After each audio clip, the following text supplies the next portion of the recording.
O rei Santanu e a rainha Satyavati tiveram 2 filhos, o Citrangata e o vice-Travíria. O Citrangata estava sendo preparado para assumir o trono, mas ele sai numa batalha e é morto por um Gandharva. E o vice-Travíria ainda era uma criança, não podia assumir o trono, e o Bhishma é chamado para assumir temporariamente, e ele tutela o sobrinho, o vice-Travíria, mais ou menos como aconteceu com o nosso Dom Pedro II. E aí ele precisa arranjar 2 esposas para o seu sobrinho. Então ele vai participar do Svayamvara do rei de Kasi. O que é o Svayamvara? Quando as princesas elas precisam se casar, elas fazem como se fosse essa competição para que os candidatos venham tentar vencer essa competição. Então, como eles são chátrias, como eles são da caça guerreiro, é sempre uma competição, alguma coisa de uma habilidade física. Então, eles vão lá, eles colocam um alvo, alguma coisa, alguma tarefa muito difícil que um guerreiro habilidoso tem que fazer.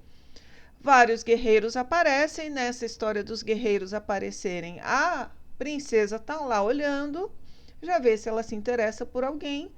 E aí, o mais habilidoso, que tem mais qualidades, vai vencer. E, idealmente, por ele ser o homem com mais qualidades, a princesa vai olhar para ele e se interessar. Mas, no meio do caminho, acontece um montão de coisa. Não necessariamente porque o cara venceu, a princesa vai escolher ele. Às vezes, eles fazem esses Svayamvara, mas ela já tem um nome em mente, ela já se interessou por alguém, ela já conversou com alguém. Então, se o pai dela está sabendo, então, eles já podem fazer o Svayamvara meio dirigido, porque se esse cara ele tem uma habilidade específica, vamos pedir para todo mundo fazer isso, sabendo que só ele vai conseguir.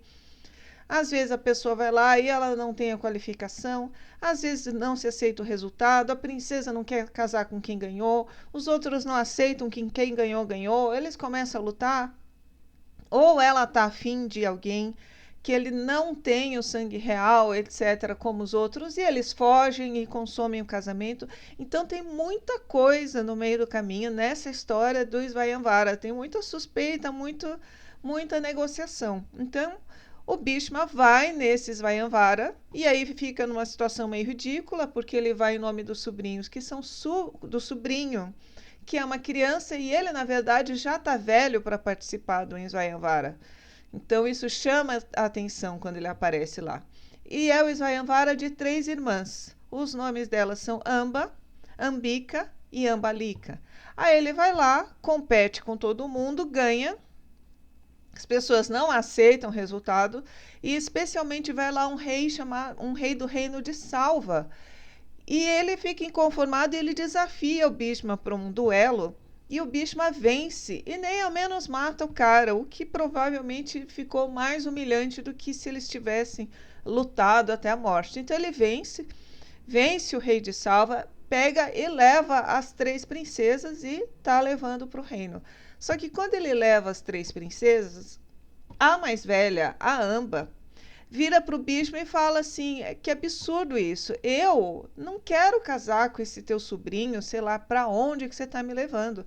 Eu já tinha um tererê com o rei de Salva, por isso que ele te desafiou. Eu não quero casar com esse teu sobrinho, quero casar com o cara lá.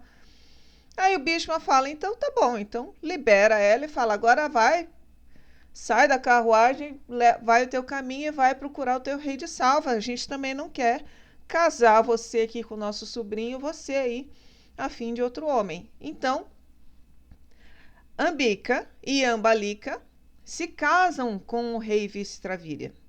Aí aqui eu vou fazer um outro adendo. Eu li, por exemplo, na biografia do Gandhi, ele contando que ele foi casado com a mulher dele na primeira infância. Eu acho que eles tinham 13, 12 anos. Aí ele falou assim: casaram a gente, aí cada um voltou para sua casa e cresceu com as suas famílias. Então, assim, casar é mais uma coisa para você garantir o papel do que você realmente consumar o casamento, se os noivos não têm ainda a idade determinada. Então, eu tenho a impressão que foi isso que aconteceu com Vice-Travíria, e vocês vão ver o porquê.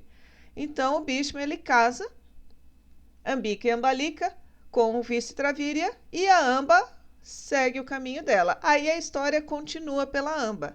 Aí o que acontece? A Amba vai lá feliz procurar o rei de Salva e fala: olha, falei lá com Bhishma, vamos lá, tá liberado, vamos casar, deixa pra lá e tal. E o rei de Salva não aceita, porque afinal já tinha tido Svayamvara, o cara já tinha levado as 3 princesas, ele tinha perdido um duelo, então assim, publicamente, a situação já estava como a Amba casada. Então como é que aconteceu tudo isso? Ele vai aceitar a mulher? Será que ela era virgem? Será que pegava bem? Sabe? O fato de ter acontecido tudo aquilo já estragou a situação para ele. Então ele se recusa a casar com a Amba. Aí a Amba fica sem o rei e ela volta para o Bhishma e fala: agora o Salva não quis nada comigo, pode me casar com o vice-Dravida, ok? E ele fala: não, agora já foi. Você disse que não queria casar, não vai casar. E ela fala: então casa você comigo, né? Você que venceu Svayamvara, casa você, eu me caso com você. E aí o Bhishma fala: não, eu tenho voto de celibatário, eu não vou casar, nem com você, nem com ninguém, eu nunca vou me casar. Aí ela fica morrendo de ódio, porque ela foi rejeitada por todos os lados. E ela atribui a causa de tudo de ruim que aconteceu a ela ao Bhishma no momento que ele foi lá participar do Svayamvara. Então ela fica com ódio, então ela começa a sair pelo mundo tentando achar alguém que a vingue, tentando achar alguém que enfrente o tal do Bhishma, e ninguém quer fazer isso, seja porque ninguém liga ou porque ninguém quer enfrentar um guerreiro daquela magnitude. Até que ele encontra um sábio chamado Parashurana que se propõe a ajudá-la. Então há uma batalha, o Bhishma um dia está andando, é atacado lá por um grande guerreiro e eles começam a lutar. O cara, sem conhecer o Bhishma, lutando em nome da Amba, e eles começam a lutar, e essas lutas deles, eles são com armas mágicas. Então um solta a arma de fogo, outro devolve com a arma de água, um solta a arma de Indra, outro devolve com não sei o quê. Eles passam 23 dias nessa história de soltar a arminha mágica um para o outro, e isso começa a perturbar os deuses. Então os deuses sentem aquela alteração na atmosfera, ficam loucos da vida e pedem para eles interromperem. Desce Indra e fala: escuta, vocês estão perturbando, parem com isso. Aí o Bhishma fala: olha, por mim eu paro, mas assim, eu estava andando, esse sujeito me atacou, eu estou me defendendo, eu não posso, você tem que falar para ele desistir. Aí ele procura o cara e ele fala: olha, é muito legal esse tal de Bhishma, não conhecia, grande guerreiro, estou aqui admirado, mas eu não posso não lutar com ele, porque eu estou aqui em nome dessa donzela chamada Amba. Eu prometi para ela e eu mantenho minha palavra. Então, assim, se a Amba não me permitir parar de lutar com o Bhishma, eu não posso parar de lutar com o Bhishma. Aí vão até a Amba e falam: escuta, olha o que você está causando, para com isso, libera o fulano de lutar com o Bhishma. Ela fala: não, eu quero me vingar. E eles falam assim: não importa, essa coisa acabou, você não vai se vingar, eles vão parar de lutar. Os dois pararam de lutar. E ela, ainda louca da vida, querendo a vingança dela. Então ela decide apelar para Shiva.